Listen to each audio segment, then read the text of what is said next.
અને હવે વાત કરીએ એક મહત્વની આગાહીની તો રાજ્યમાં પતંગબાજો માટે છે સારા સમાચાર। ઉત્તરાયણમાં પવન સાનુકૂળ રહેવાની અંબાલાલ પટેલે આગાહી કરી છે।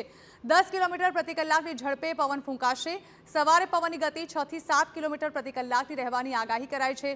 જોકે બપોર બાદ પવનની ગતિમાં વધઘટ રહેવાની શક્યતા છે। 15 જાન્યુઆરીએ પવનની ગતિ વધઘટ જોવા મળશે। ભારે પવનના કારણે પતંગબાજોને ભરપૂર ઢીલ છોડવાનો વારો આવશે।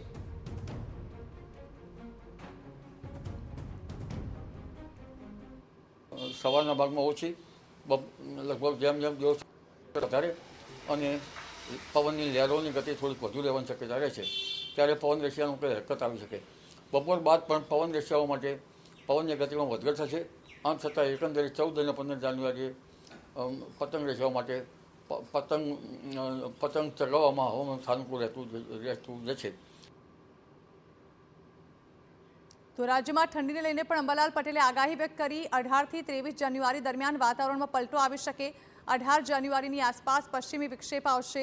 ઉત્તર અને મધ્ય ગુજરાતમાં લઘુત્તમ તાપમાનમાં ઘટાડો થઈ શકે। ફેબ્રુઆરીની શરૂઆતમાં હવામાનમાં પલટો આવવાની આગાહી વ્યક્ત કરાઈ છે। જાન્યુઆરીએ તે ગુજરાતમાં હવામાનમાં પલટો આવશે। વાદળો આવવાની શક્યતા રહેશે। તારીખ 23-24 સુધીમાં વાદળો આવવાની શક્યતા રહેશે। એટલે આ વાદળો જે છે એ હવામાનમાં પલટો આવશે। એટલે 18મી જાન્યુઆરીથી લઘુત્તમ તાપમાનમાં આંશિક વધારો થવાની શક્યતા રહેશે।